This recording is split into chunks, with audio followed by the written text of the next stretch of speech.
Hello dear all, a very very good afternoon, good noon, how are you? चलो शुरू करते हैं हम अपना आज का क्वेश्चंस एंड हमारा टॉपिक। ओके,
सो ये वाला टॉपिक हमने कर लिया था गाइस। अब इसके क्वेश्चंस पे बात करेंगे और एक बार इसको जो है ना वो देख लेते।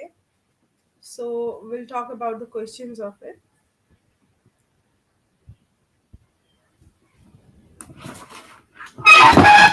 Are you there everyone?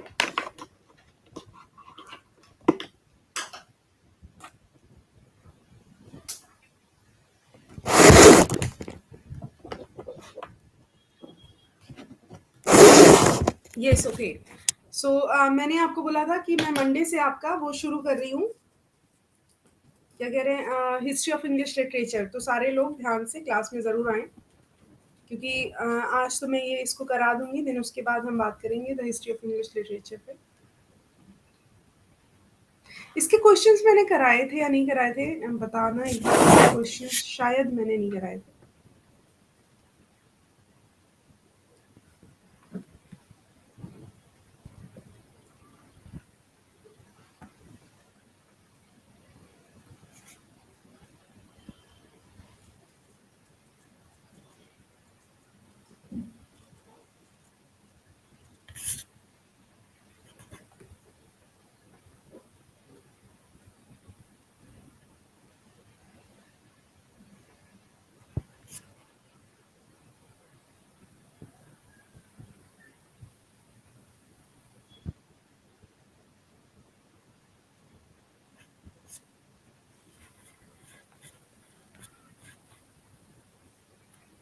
Excuse me.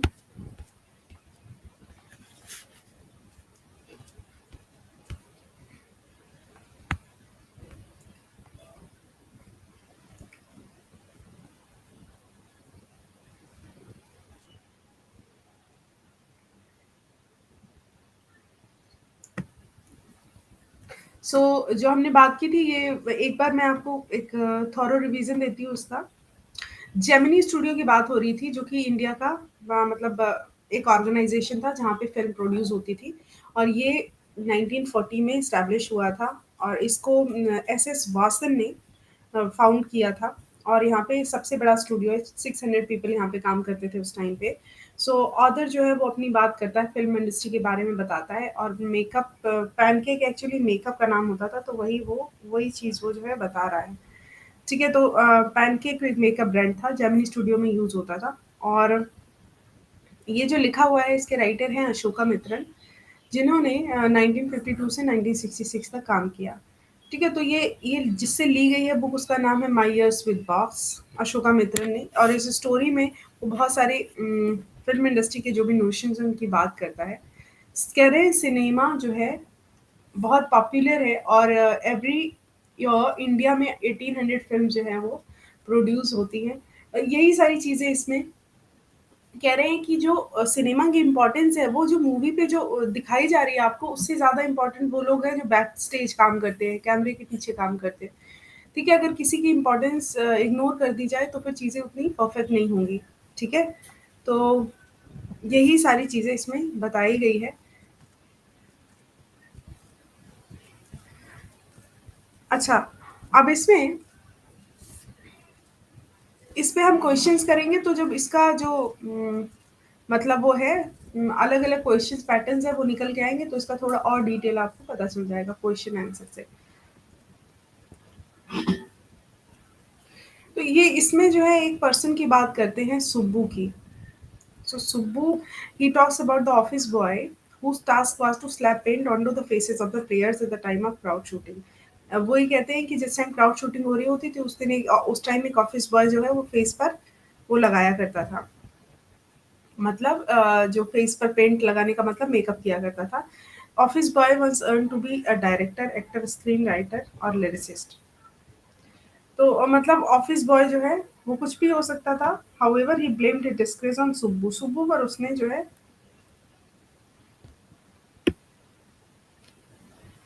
Blame लगाया और सुब्बू के बारे में इन्होंने थोड़ा बहुत डिस्कस किया है इसमें।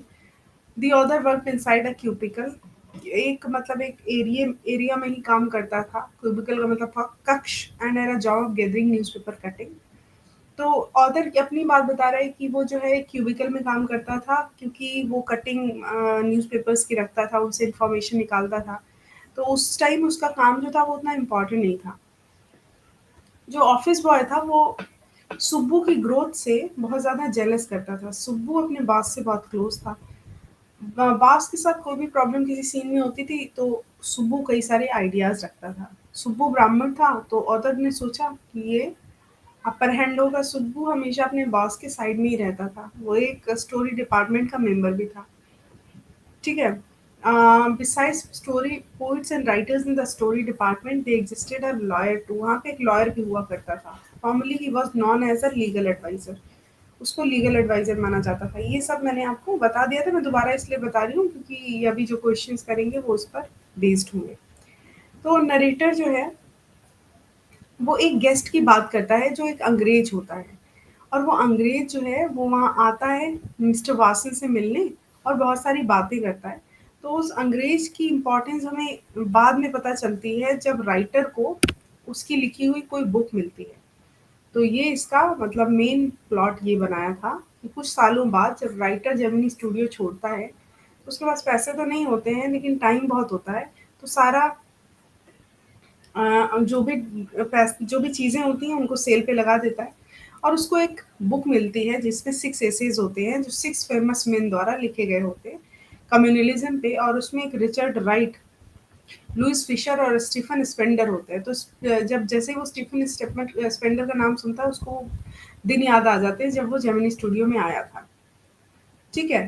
तो अब इसमें जो है वो सारी चीज़ें उसके दिमाग में रिकॉल होती है कि वो उसने क्या कहा। अब इंडियन सिनेमा की इन्होंने जो बात करी है इसमें बहुत सारी चीज़ें हैं, ठीक है? कि लोग जो है बैक स्टेज काम करते हैं ये सब। सो यही पूरा पैसेज था। हम ज़रा इसके क्वेश्चंस पे बात करते हैं और इसके क्वेश्चंस के आंसर्स आपको बताते हैं।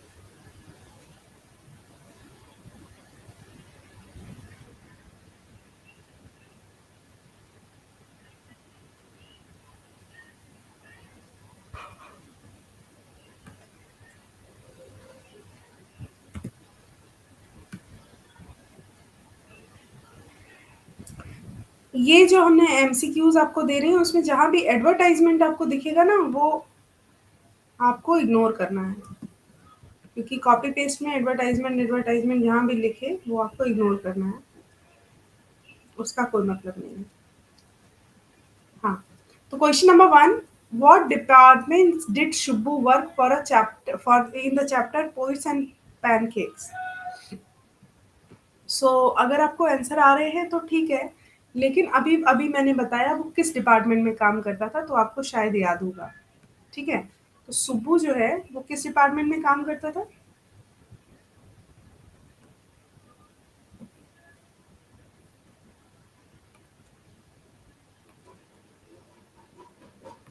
सुब्बू अभी मैंने बताया ये स्टोरी डिपार्टमेंट में काम करता था। ठीक है, सुब्बू जो है वो स्टोरी डिपार्टमेंट में काम करता था। What did the story department also consist of the chapter poets and pancakes?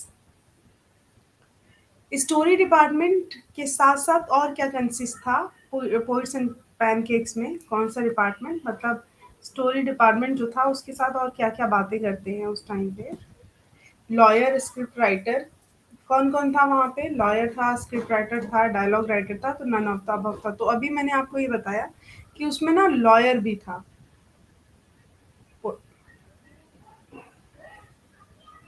Story department में एक लॉयर भी होता था जो लीगल एडवाइजर होता था।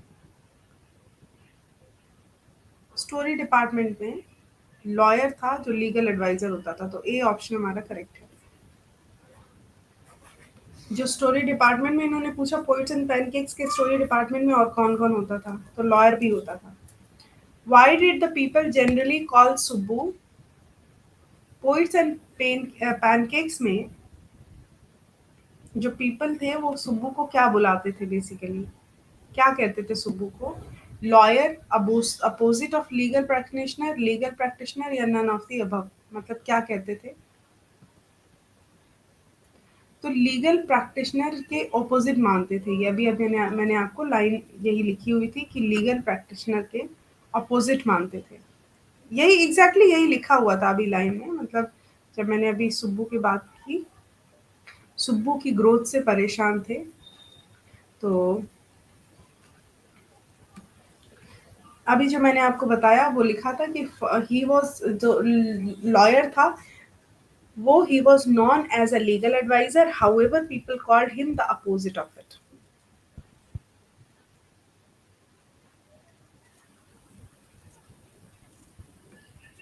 हाँ, what did the people generally call Subbu as in the chapter? हाँ, तो यहाँ पे राइट आंसर हो गया opposite of legal. How was Subbu amidst a room of dreamers? Subbu full of dreamers, मतलब सुब्बू सपनों के बीच का मतलब रूम कह रहे, कैसे सुब्बू का रूम जो है वो सपनों की दुनिया से भरा हुआ था? A logical and neutral man, a daydreamer himself, a legal practitioner, a friend, philosopher, come guide.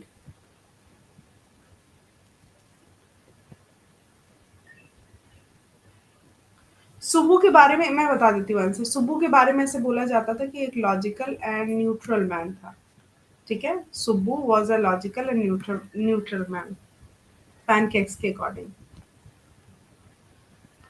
Next लिखा है what chance did Gemini studio get in the chapter poets and pancakes? कौन सा चांस जेमिनी स्टूडियो को मिला poets and pancakes में?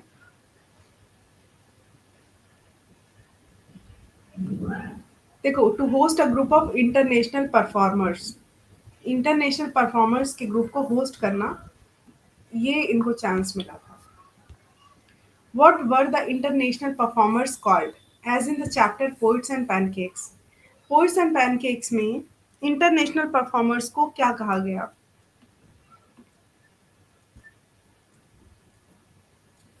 इसमें आपको मोर इसमें इनको कहा गया मोरल रियरमेंट आर्मी। इसमें इनको जो कहा गया है moral rearmament army. What was the specialty of moral rearment army as in the chapter poets and pancakes? मतलब स्पेशलिटी क्या थी मोरल रियरमेंट आर्मी की चैप्टर पोइट्स एंड पैनकेक्स में? मैंने आपको हैंडआउट्स भेजे थे, ग्रुप पे भी भेजना है, आप लोग मेरे को याद दिला देना वरना ये क्वेश्चंस रह जाएंगे। मेधावी, सेबेस्टियन, दीपशिका 3 बच्चे आंसर कर रहे हैं, इरम भी कर रही है बट थोड़े से गलत आज आप लोग आंसर कर रहे हैं क्योंकि ये चैप्टर में उतना कोई स्टोरी फॉर्म हो नहीं पाई और चूँकि समरी थी, इसीलिए ज़्यादा स्टोरी फॉर्म नहीं होने की वजह से आपको ऐसा लग रहा होगा। हाँ, तो इसमें बोथ ए एंड बी वाला ऑप्शन करेक्ट है।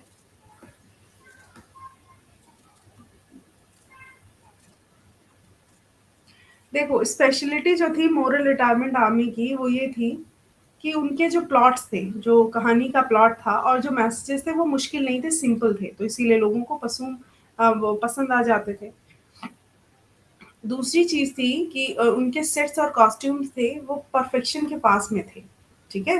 तो इसलिए लोगों को पसंद आती थी। तो यहाँ पर नहीं, स्टाइल ऑफ शूटिंग तो जब बिल्कुल वैसा ही था जैसा इंडियन स्टाइल ऑफ शूटिंग था, उसमें नहीं, लेकिन इनकी और जो चीज़ें अच्छी थी वो ये थी, तो इसीलिए डी ऑप्शन हमारा करेक्ट हो जाएगा। What did Tamil plays display for many years as in the chapter Poison and Pancakes? Tamil place जो है वो कई सालों तक क्या प्ले करते रहे, क्या दिखाते रहे? तमिल जो प्लेस हैं वो कई सालों तक क्या दिखाते रहे? तो ये बताना है। तो ये दिखाते रहे sunset and sunrise in the way inherited from, हाँ, दीपशिका करेक्ट है। ये दिखाते रहे sunset and sunrise in a way inherited from Jotham valley. Who visited the Tamilians after international performers? किन्होंने तमिलियन को इंटरनेशनल परफॉर्मेंस के पीछे देखा? Robert Clive, Stephen Spender, Ruskin Bond, Robert Frost. कुछ तो नाम इसमें आए नहीं होंगे तो आप आइडिया वैसे ही लगा लोगे। स्टीफन स्पेंडर का ही नाम आया है तो आप उसी का नाम ऑप्ट करोगे क्योंकि ना तो रस्किन बॉन्ड आए हैं इसमें, ना रॉबर्ट फ्रॉस्ट आए हैं और क्लाइव के आने का तो कोई सीन ही नहीं।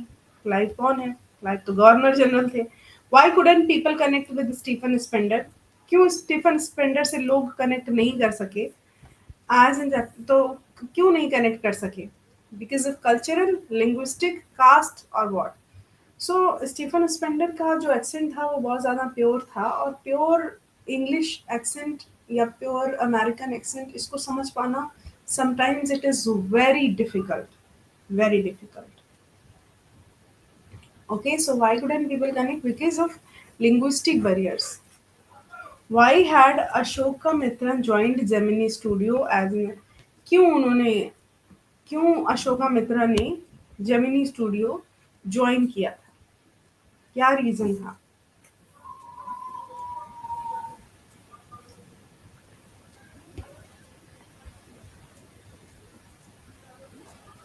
रीजन क्या था? वही था मतलब to become an actor, to become screen writer, to become a director, सब कुछ बनना चाहते थे।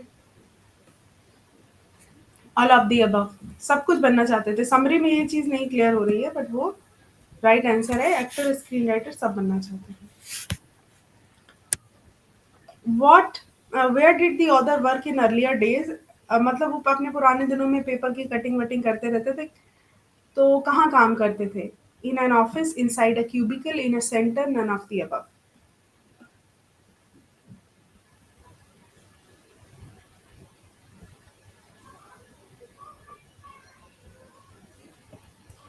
Inside a cubicle, yes. Cubicle क्या, एक कक्ष था। क्यूबिकल का मतलब एक कक्ष टाइप का बना रहता था, एरिया इस टाइप का बंद सा, उसमें काम करते थे। What task was assign to the author? Author कौन क्या काम किया करता था? वो न्यूज़पेपर कटिंग्स कलेक्ट करते रहते थे। Collecting newspaper cuttings. What were people's thoughts about collecting newspaper cuttings? मतलब लोगों की क्या सोच थे? मतलब लोगों की क्या सोच थी? न्यूज़पेपर कटिंग्स कैसा जॉब है? कलेक्टिंग न्यूज़पेपर नॉबल है, हाई पेड है, व्हाइट कॉलर है या इनसिग्निफिकेंट है? कैसा जॉब है?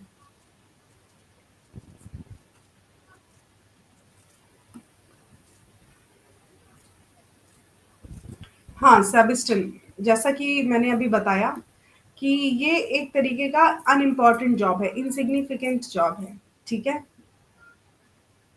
इनसिग्निफिकेंट जॉब है।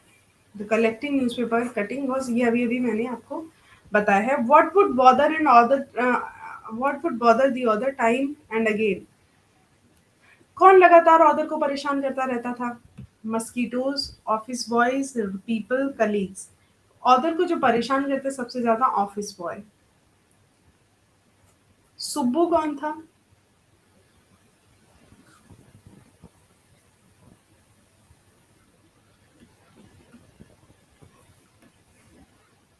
सुब्बू कौन था? अरे सुब्बू ऑफिस बॉय था, क्लर्क नहीं था सुब्बू। सुब्बू सिंपली इज ना मैनेजर था। अरे सुब्बू कैरेक्टर अच्छा था, इसका मतलब ये थोड़ी ना वो मैनेजर होगा। कोई भी स्टोरी है उसमें अगर कोई कैरेक्टर है तो जरूरी नहीं हाई हाई मतलब प्रोफाइल हो वो।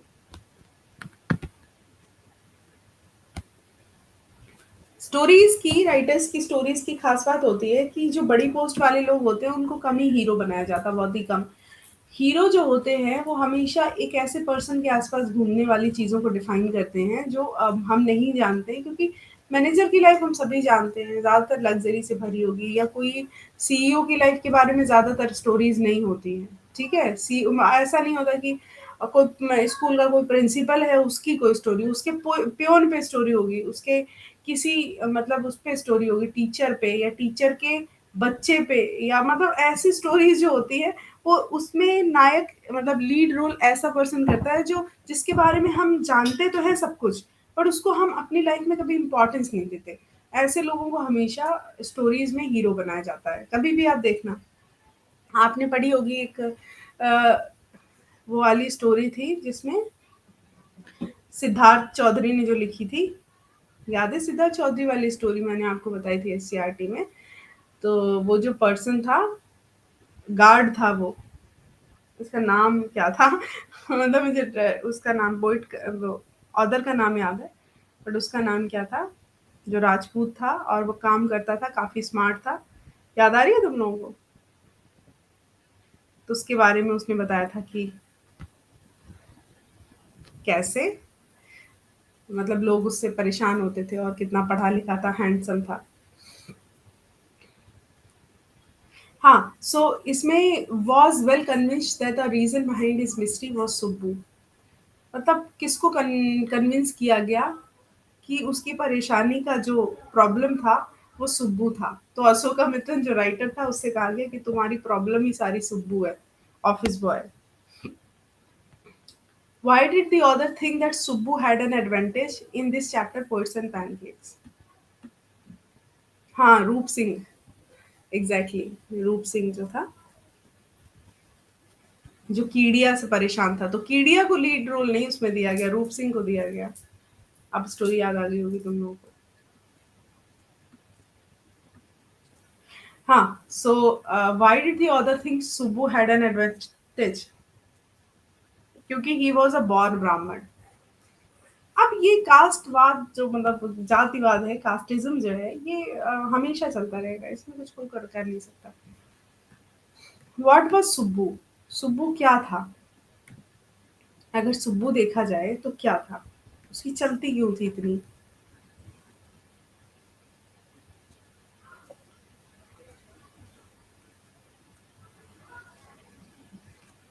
Subbu was a resourceful man whose loyalty made him stand out। सही है। He was a tailor made for films। It was difficult to imagine film, मतलब वो बहुत ही ज्यादा इंपॉर्टेंट था, टेलर मेड मतलब मूवीज के लिए काफी इंपॉर्टेंट था, ये भी सही है।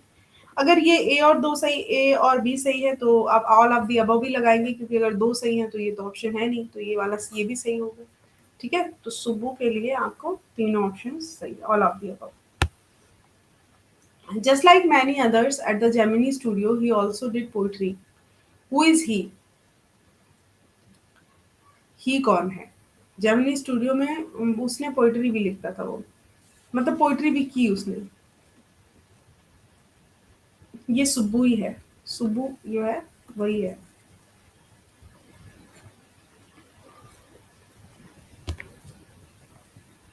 Who all must have used pancakes? किसको पैनकेक यूज करना चाहिए? Greta Garbo, miss Gauhar, Vaijanti माला, उस टाइम की हीरोइंस, सबको यूज करना चाहिए, सब औरतें। ठीक है, तो ये आपके चैप्टर के समरी में नहीं आया है। वैसे जो भी, चाहे वो इंटरनेशनल एक्टर हो या इंडियन एक्टर हो या एक्ट्रेसेस हो, सबको पैनकेक्स यूज करना चाहिए। As per the chapter poets and pancakes, dash may not have even heard about the makeup brand. किसने जो है मेकअप ब्रांड पैनकेक के बारे में सुना ही नहीं था? किसने नहीं सुना था? ग्रेटा गार्बो ने, मिस गौहर ने, वैजंती माला ने। वैजंती माला का तो नाम मैंने भी सुना है, बाकी किसी का नहीं सुना। इसमें रति अग्निहोत्री जो है ना, इन्होंने नहीं सुना था। इन्होंने इस मेकअप ब्रांड का नाम ही नहीं सुना, पैनकेक्स। तुम लोग गूगल करना। चलो मैं इसको सेव करके आप लोगों को भेजती हूँ। And now let's just talk about the interview. The interview हमारा जो चैप्टर है उसकी समरी की बात करते हैं।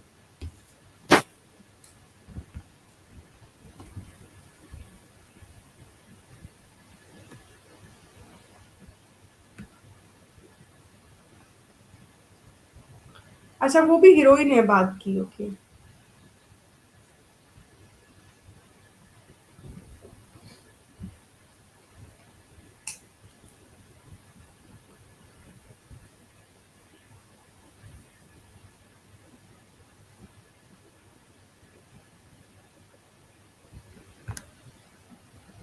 हम्म। सो द इंटरव्यू की बात करते हैं, इसकी summary and then questions.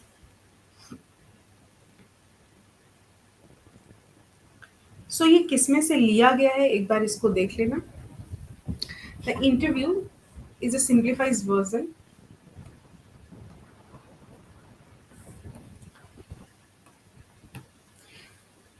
Of the chapter using easy language. The chapter ये लिया गया है the penguin book of interviews से। ये क्रिस्टोफर सिल्वेस्टर ने लिखी है। क्या? The penguin book of interviews. In this chapter, the author talks about the technique of interview as a way of interrogating, as a new way of interrogating. एक नई जो technique है इंटरव्यू लेने की, वो क्या है? क्यों इंटरव्यू एग्जिस्टेंस में आया? इसका रीज़न यही है कि वो जानना चाहते हैं कि आपके पास क्या है, आखिर आप what kind of person you are. मतलब in different circumstances how can you handle the things. He talks about it with reference to the field of journalism. यहाँ पर ये इंटरव्यू की जो बात करते हैं वो जर्नलिज्म की फील्ड से रिलेटेड है, ठीक है। He also discusses the importance of a new technique. हालांकि ये नई टेक्निक के महत्व के बारे में भी बताते हैं। He goes on to state कि ये बताते हैं इस बारे में कि how the interview has become a vital arena in everyone's life. ठीक है, अब ये कहते हैं कि कैसे इंटरव्यू जो है एक वाइटल यानी इम्पोर्टेंट पार्ट बन गया, एरिना बन गया in everyone's life, regardless of the class, literacy और एनीथिंग। मतलब चाहे कोई भी क्लास हो, साक्षर होंगे, कुछ भी होंगे।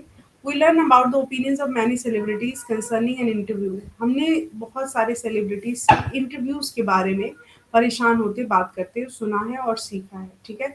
Thus it teaches us about the function. ये हमें फंक्शंस, तरीकों के बारे में बताता है, मेथड्स, विधियों के बारे में बताता है, मेरिट्स, ज्ञान के बारे में बताता है। इंटरव्यू में क्या होता है ना, क्या क्या फंक्शन होता है, क्या मेथड्स होते हैं, ये सब बताता है। Moreover, the author also incorporates an excerpt form of interview from an interview with the notorious writer Umberto Eco. अब ये जो ऑथर जो है हमें बताने की कोशिश करते हैं, एक नोटोरियस राइटर हैं उम्बर्टो एको, उनके इंटरव्यू से कुछ पॉइंट्स लेकर के आए हैं, वो बताने की कोशिश करते हैं। This part allows to get a glimpse at his literary method. ये जो पार्ट है ये बताता है कि उनका साहित्यिक तरीका कैसा था, एक झलक देता है इस बात की। ठीक है, तो आइए बढ़ते हैं। ये chapter starts with the author introducing us to the method of an interview. Chapter शुरू होता है ऑथर के साथ इंट्रोड्यूस करने का हमारा, कि इंटरव्यू क्या होता है, इंटरव्यू का क्या तरीका होता है। We learn that it is very common in journalism. हमें पता है कि इसमें क्या कहते हैं, जर्नलिज्म में ये बहुत ज़्यादा कॉमन है। That its origin dates back to 130 years before. ठीक है, इसकी जो ओरिजिन है वो 130 साल पुरानी है। ही एक्सप्रेसेस दैट अनसरप्राइजिंगली। वो बिना चौके इस बात को एक्सप्रेस करते हैं। Various people carry different opinions. अलग अलग लोग अलग अलग ओपिनियंस जो हैं वो कैरी करते हैं about the concept the interview, interview के कॉन्सेप्ट के और इनके प्रयोग के। ठीक है, हाँ। Some people think of it very highly. कुछ इसके बारे में काफ़ी ज़्यादा सोचते हैं। While others can not bear giving an interview. कुछ लोग जो हैं जो इंटरव्यू देना बिल्कुल भी पसंद नहीं करते। The chapter tells us that an interview can make a lasting impression. ये चैप्टर ये बताता है कि जो इंटरव्यू होता है ये लास्ट इम्प्रेशन जो है वो छोड़ता है। ठीक है, ये ज़रूरी होता है।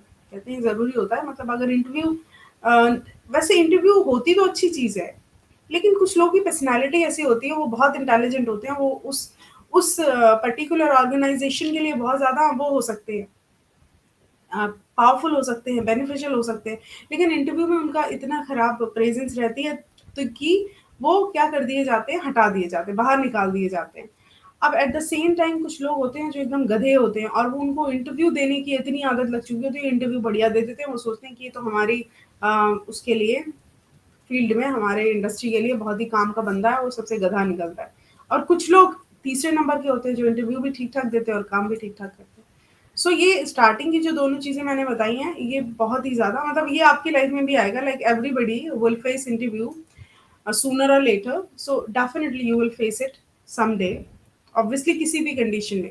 So इंटरव्यू फेस करना एक पहले तो ये बहुत बड़ा वो होता है क्या कहते हैं ट्रॉमा माइंड का ट्रॉमा होता है तो वो बता रहे हैं the chapter tells us the interview can make a lasting impression moreover as per an old saying ये पुरानी कहावत है when we make perceptions about a particular person जब हम किसी भी पर्सन के बारे में अपने मन में चीजें बिठा लेते हैं the original identity of their soul is taken away तो उसकी जो रियल पहचान होती है वो चली जाती है we learn how the most popular celebrities have criticised interview हमने ये देखा कि कैसे बहुत सारी पॉपुलर सेलिब्रिटीज ने इंटरव्यूज को क्रिटिसाइज किया है Similarly, if we talk about Rudyard Kipling's wife, writes in her diary about how two reporters in Boston ruined her.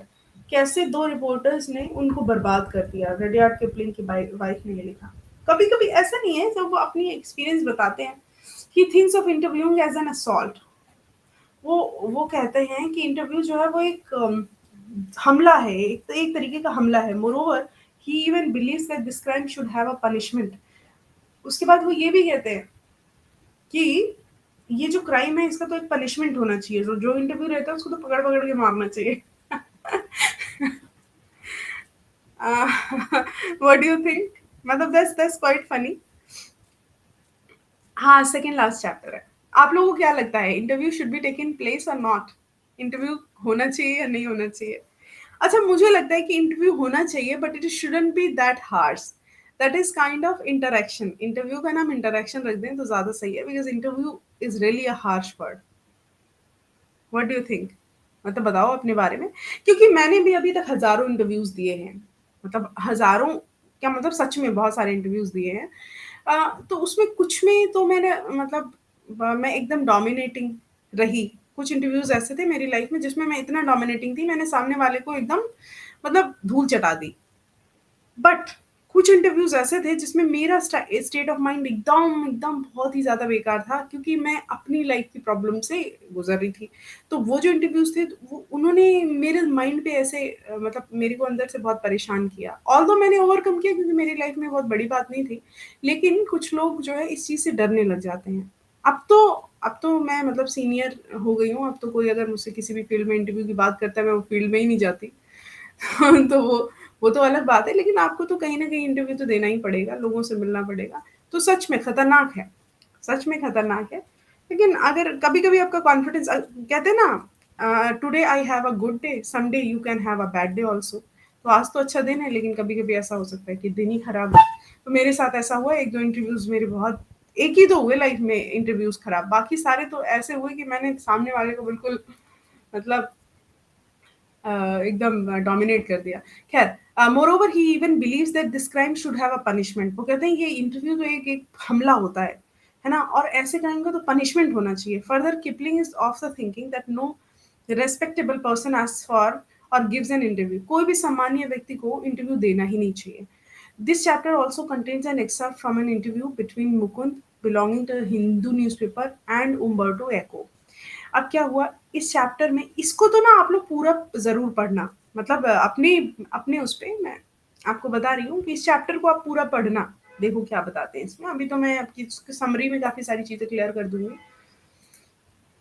So this chapter जो है ये बात करता है एक इंटरव्यू जो मुकुंद के बीच में होता है मुकुंद जो कि द हिंदू न्यूज़पेपर को बिलोंग करते हैं और उम्बर्टो एको के बीच में होता है एको जो है एक प्रोफेसर है कि एक बोलोना यूनिवर्सिटी है इटली में उसके प्रोफेसर हैं और he has a daunting status at a scholar of his philosophies and semiotics वो जो है वो काफ़ी पढ़े लिखे हैं डॉन्टिंग स्टेटस रखते हैं मतलब एकदम ब्रेव स्टेटस रखते हैं और उनका लिटरेरी इंटरप्रिटेशन बहुत अच्छा है और मिडाइवल एस्थेटिक्स है, राइटिंग फिक्शन में बहुत अच्छे हैं, मतलब वो उनकी तो उम्बर्टो एको। तो इनके साथ इंटरव्यू होना है मुकुंद का। So in the interview, we see it centers of his successful novel, The Name of the Rose. ठीक है, इस इंटरव्यू में हम इसके सेंटर्स देखते हैं। उनकी सक्सेसफुल नॉवल है द नेम ऑफ द रोज। वो नॉवल इतना बिकी है, उसकी 10 मिलियन कॉपीज बिक चुकी हैं। Mukund begins by asking him how he manages to do such different things. तो मुकुंद जो है वो हिंदू न्यूज़पेपर की तरफ से है, तो वो उनसे पूछते हैं ये सारी चीजें कि वो कैसे इतनी अलग अलग चीजें कैसे मैनेज करते हैं। तो Umberto reply saying he is doing the same thing. Umberto कहते हैं कि वो भी वही कर रहे हैं। Further he goes on to justify his books and revolve around peace and non violence. आगे वो कहते हैं अपनी बुक्स को जस्टिफाई करते करते कि जो उनकी बुक्स हैं वो शांति और अहिंसा के आसपास घूमती हैं। We learn that Umberto classifies himself as an academic scholar. उम्बर्टो अपने आप को ऐसे क्लासिफाई करते हैं जैसे वो एक एकेडमिक स्कॉलर हैं। He attends various academic conferences. वो बहुत सारी एकेडमिक कॉन्फ्रेंसेस अटेंड करते हैं throughout the weekend writes novels on Sundays, और संडेज को वो नॉवेल लिखते हैं।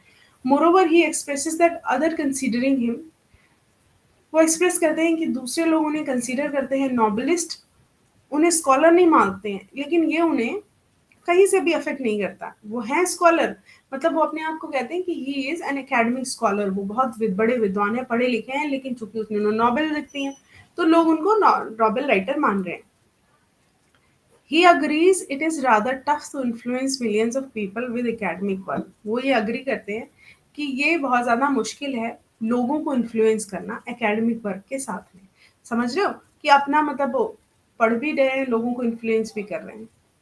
Moreover, we also learn how he believes that our lives have empty spaces like the ones in atoms. कह रहे हैं कि हमारे सबके पास जो है टाइम है, हमारी लाइफ जो है एम्प्टी स्पेसेस है। ठीक है। He refers to them as interstices and admits that he does most of his productive work in the course of time that time। मतलब उन्होंने अपने लाइफ के जितने भी काम किए हैं, अपना जो भी प्रोडक्टिव वर्क किया है, तो वो मुश्किल से टाइम निकाल के, मतलब वो टाइम जो है बहुत था उनके पास, तो उसी टाइम में किया। आप लोग भी कर सकते हैं। Speaking about his novel, he remarks, वो कहते हैं it is not an essay easy read, sorry, ये एक इजी रीड नहीं है। It has got a detective feature. अपनी नॉवल के बारे में बात करते हैं कि ये एक डिटेक्टिव फीचर है, जासूसी तरीका है। To it alongside metaphysics, theology and medieval history. So ये जो है थियोलॉजी मतलब भगवान से संबंधित है, मेटाफिजिक्स से संबंधित है, मतलब मेटाफिजिक्स वो होती है जो मतलब हमें समझ नहीं आती, जनरली हमें लगता है ये भगवान का किया जा रहा है, और मिडाइवल हिस्ट्री से संबंधित है। Similarly he thinks that if he wrote the novel 10 years earlier और लेटर, कह रहे हैं कि अगर उन्होंने 10 साल पहले कोई नॉवेल लिखी होती, it would not have achieve the same success, तो वो उतनी सक्सेस अचीव नहीं करती। मतलब इसका मतलब ये है कि अभी जो है लोगों में समझ थोड़ी ज़्यादा बढ़ गई है चीज़ों को लेकर के, इसीलिए इनकी नॉवल इतनी ज़्यादा सक्सेसफुल हो गई है। खैर, it would not have achieve the same success, उन्होंने ऐसा बोला। Thus the reason for the success of the novel remains a mystery। अभी भी उम्र वो बताते हैं, मतलब मुकुंद को ये बताया उन्होंने कि जो उनकी नॉवल इतनी सक्सेसफुल हुई है वो उनके लिए अभी भी एक मिस्ट्री है। तो ये इंटरव्यू का बीच का उनका बताया है कि इनके बीच में जो इंटरव्यू हुआ है, उनके बीच में क्या कन्वर्सेशन हुआ। These kinds of conversations are defined. Okay, so basically what the interview is, interview में ये हमें पता चलता है, we learn how many people differ when it comes to interviews. Nonetheless, they are very interesting and informative as seen from Umberto's interview. Umberto को सब बहुत बुरा मानते थे, लेकिन जब इंटरव्यू हुआ तो ऐसा पता चला he is a nice person। ठीक है, समझ आया? समझ आया द इंटरव्यू क्या था? कुछ खास इसमें देखो, इसको सिल्वेस्टर ने लिखा हुआ है, क्रिस्टोफर सिल्वेस्टर ने। अच्छा चैप्टर है, बट आप इसको ना डिटेल में पढ़ेंगे तो ज़्यादा अच्छे से समझ आएगा। ठीक है, हमें डिटेल में पढ़ाने का टाइम नहीं है क्योंकि हमें अभी इस पे क्वेश्चंस करने हैं। So let's talk about some questions with the answers.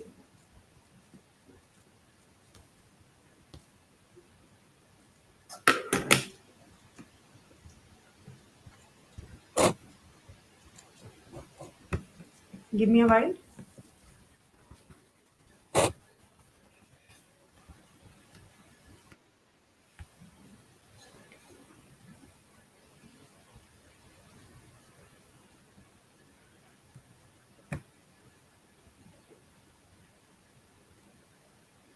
फ्रो फ्रोज़ा नहीं, ये आपकी क्लास जो है,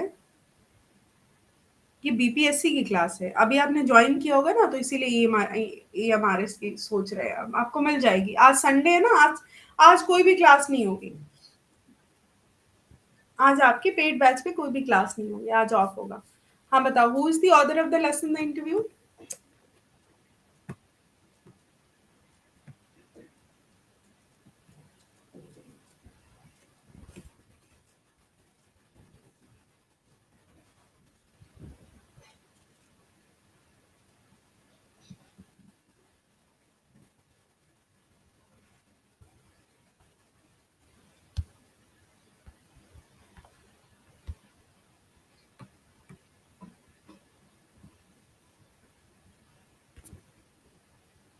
अभी हमने इनका नाम बताया ना, क्रिस्टोफर सिल्वेस्टर।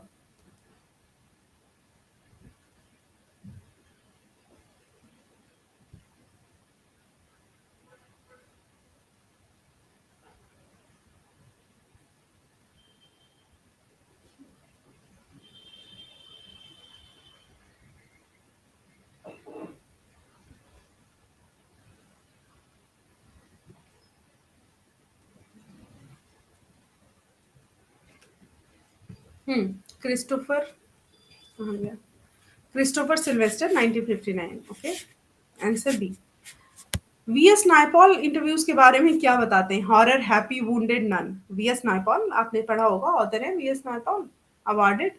तो वीएस नायपॉल कहते हैं कि अरे, मतलब मैं अब डिटेल में बता देती हूँ। हाँ हाँ, wounded correct, Sebastian. V S Naipaul कहते हैं कि इंटरव्यूज एक तरीके से आपको अंदर तक घायल कर देते हैं। बताओ, सोचो, मैं तो सोच रही थी कि मैं ही इंटरव्यूज को लेकर के इतनी नेगेटिव हूँ, लेकिन यहाँ तो इतने बड़े बड़े लोग, और वाकई जो जो भी पर्सन इंट्रोवर्ट है, जो बातें नहीं करता है, उसके यही हाल है। What does Naipaul what does Naipaul present in his travel books? Naipaul अपनी ट्रैवल बुक्स में क्या लिखते हैं? नायपॉल अपनी ट्रैवल बुक्स में क्या लिखते हैं? Impression of a country of his ancestors. India के, हाँ, see, impression of a country, country के जो प्रभाव हैं, और ancestors, that that is India. India के बारे में बात करते हैं अपने उसमें।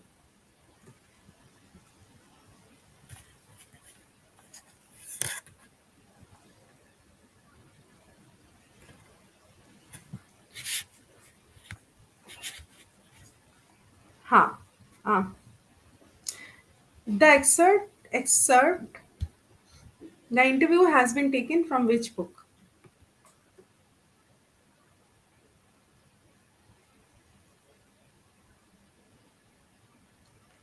Christopher's production to the Penguin of Interviews. Introduction, sorry. A option is correct, okay?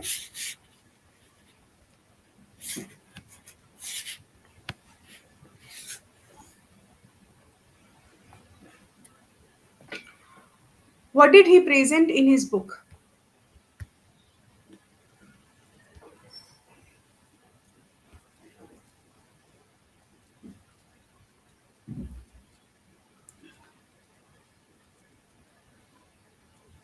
D option जो है वो करेक्ट है ना इसमें? हाँ, इसमें वो varied opinions of celebrities regarding an interview. ठीक है, हाँ, डी ऑप्शन जो छुप रहा था बार बार, varied opinions. According to an old saying, what happens when perceptions are made about a person? क्या होता है जब किसी पर्सन के लिए हम परसेप्शंस बना लेते हैं, तो जो ओरिजिनल सोल है, ये तो काफी इंपॉर्टेंट पार्ट था, वो खत्म हो जाती है। तो इसका भी राइट आंसर क्या हो जाएगा? The original identity of his soul is lost. How does Umberto Eco find so much time to write so much? Umberto Eco को इतना टाइम क्यों मिल गया लिखने के लिए? उम्बर्टो इको कह रहे हैं कि हमारे पास बहुत सारा फ्री टाइम होता है, using empty spaces, like waiting for someone, like break time, जो एम्प्टी स्पेसेस होते हैं उनमें उन्होंने लिखा। कैसे कैसे लोग हैं भाई साहब, किसी का वेट करने में बहुत टाइम वेस्ट होता है, seriously. What was distinctive special about Eco's academic writing style? क्या स्पेशल था एम्बर्टो इको की राइटिंग स्टाइल में, क्या स्पेशल था? जो academic writing styles of Eco थी, वो रियलिस्टिक नरेटिव स्टाइल्स थी। ठीक है, सेबेस्टियन करेक्ट है। रियलिस्टिक नरेटिव स्टाइल थी।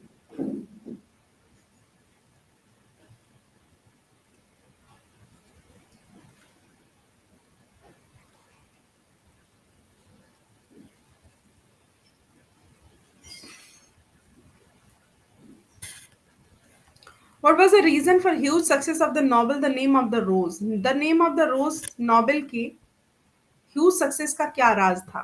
उनकी द नेम ऑफ द रोज की वजह से ही तो इंटरव्यू लिया गया था उनका, उम्बर्टो इको का। सो क्या था मेन रीजन? क्या था? मिस्टिक थी। हाँ, मेटा मिस्टिक थी, मेटाफिजिक्स और मेडाबल हिस्ट्री, डिटेक्टिव स्टाइल, सब कुछ ही तो था। वही तो मैंने बताया। ये तो आपके आंसर्स उससे निकल रहे हैं, समरी से सारे निकल रहे हैं, मुझे कुछ अलग बताने की जरूरत नहीं पड़ रही है। What are some of the positive traits of an interview? Positive traits किसी इंटरव्यू के क्या हैं? Brings out the truth and gives vivid impression and कंटेम्परेरीज,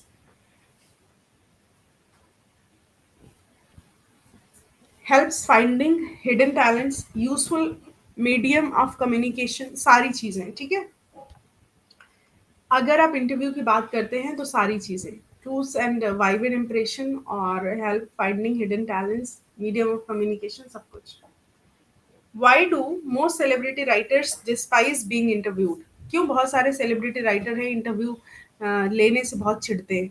अच्छा, इनके इंटरव्यू भी डिफरेंट काइंड्स ऑफ इंटरव्यू होंगे।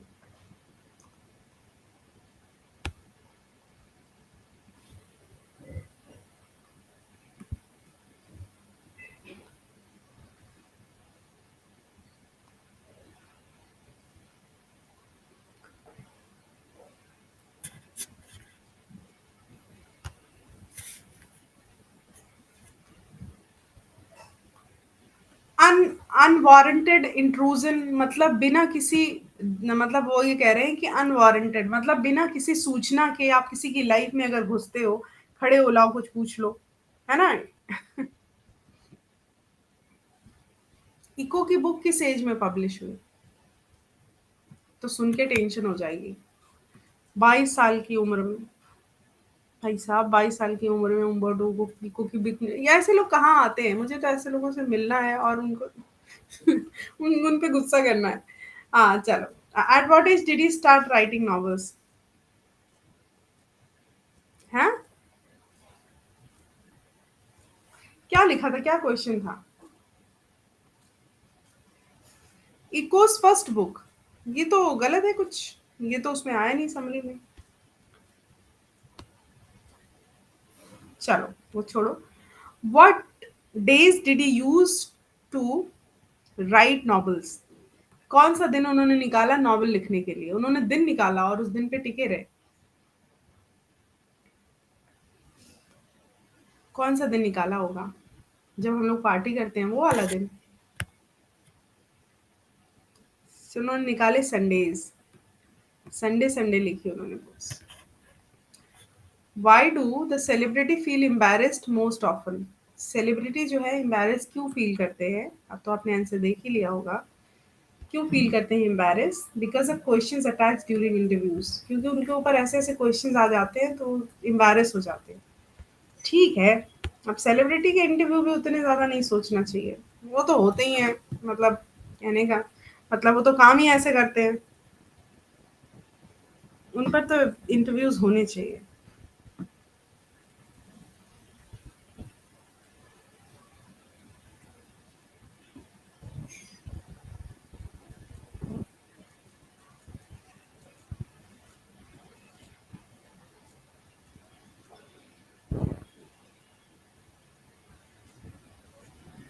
हाँ, सो क्या था क्या था? What is the primitive view about being photograph? सबसे पुराना तरीका फ़ोटो खींचने का क्या है? फ़ोटोग्राफ होने का सबसे पुराना तरीका क्या है? फ़ोटोग्राफ होने का मतलब यहाँ पे इंटरव्यू होने से ही है। बीइंग फोटोग्राफ्ड का मतलब जब आपको कोई फोटोग्राफ कर रहा होता है, मतलब जब आप फोटोग्राफ हो रहे होते हैं, इसका मतलब आप किसी को अपने बारे में बता रहे होते हैं। सो इसका मतलब क्या? Person soul is stolen, part of personality is lost, person can be commanded. ठीक है, पर्सन की सोल खो जाती है, उसकी पर्सनैलिटी चली जाती है, उसको ऐसा लगता है जैसे उस पर कमांड कर रहा हो कोई, तो D option is correct. What do you understand by the expression thumbprints on his windpipes? ये जो लिखा हुआ है थंब प्रिंट्स, विंड पाइप पे जो थंब प्रिंट्स होना, इस एक्सप्रेशन का क्या मतलब है बेसिकली? इस एक्सप्रेशन का मतलब है बहुत ज़्यादा प्रेशर देना और किसी को बहुत ज़्यादा, ये जो है एक इडियम है जिसका मतलब होता है बहुत ज़्यादा प्रेशर देना किसी भी चीज़ पे। So create excessive pressure and tension for someone. Okay, what is in today's world our main source of information? Main source of information हमारे पास क्या है आज के टाइम पे? मेन सोर्स ऑफ इंफॉर्मेशन हमारे पास क्या है? इंटरेक्शंस है और इंटरव्यूज है। इंटरव्यूज और इंटरेक्शन, ठीक है। What satisfied Umberto's taste for narration? Novels. What does writing novels on Sundays signify? Writing novels उसका casual job था. Enumerate. The interview is a supremely serviceable medium of communication. ये कह रहे हैं, मतलब इसमें ये कहा है कि इंटरव्यू जो है एक बहुत ही ज़्यादा सर्विसेबल मीडियम है, कम्युनिकेशन बात करने का अच्छा तरीका।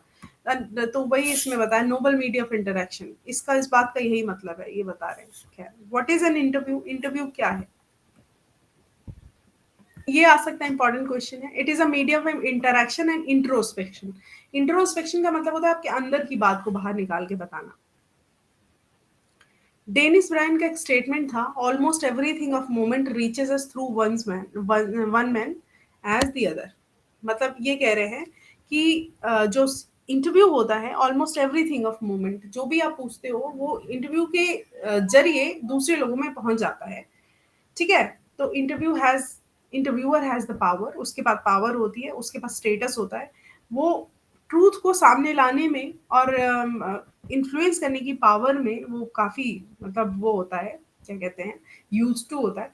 What impression is formed? क्या इंप्रेशन फॉर्म किया गया उम्बर्टो का after reading the lesson the interview? उम्बर्टो की पर्सनैलिटी कैसी थी इंटरव्यू के बाद में पता चला, he was the person of vision and firm convictions. उसके पास बहुत ज्ञान था, कुल मिला के ज्ञानी इंसान था। What do his works for children speak about? वो नॉन वायलेंस एंड पीस की बात करता है, गांधी जी है, दूसरा गांधी है वो।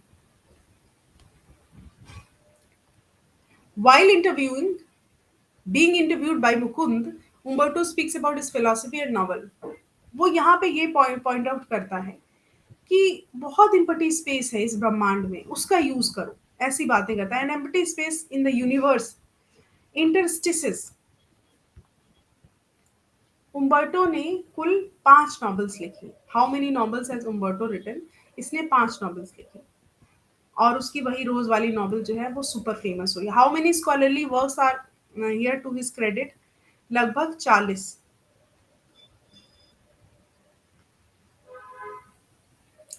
हाँ, what facts are being showcased? कौन सी सच्चाइयां दिखा गई जब इको और पद्मनाभम का, मुकुंद का और इको का जब इंटरव्यू हुआ, तो, तो कौन सी सच्चाइयां सामने आई?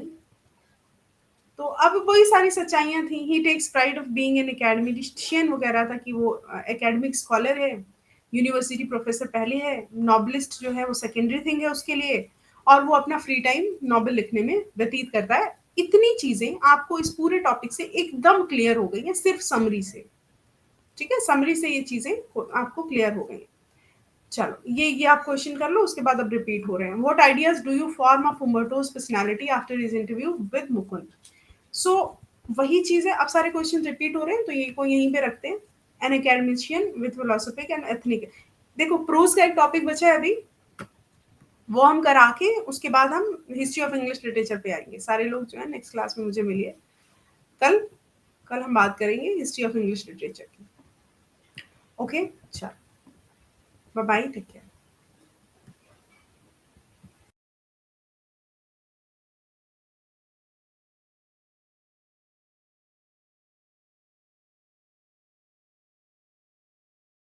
Okay guys, bye bye. Bye Iram, सबस्टन, मेधावी। तीन ही बच्चे थे मुझे लगता है।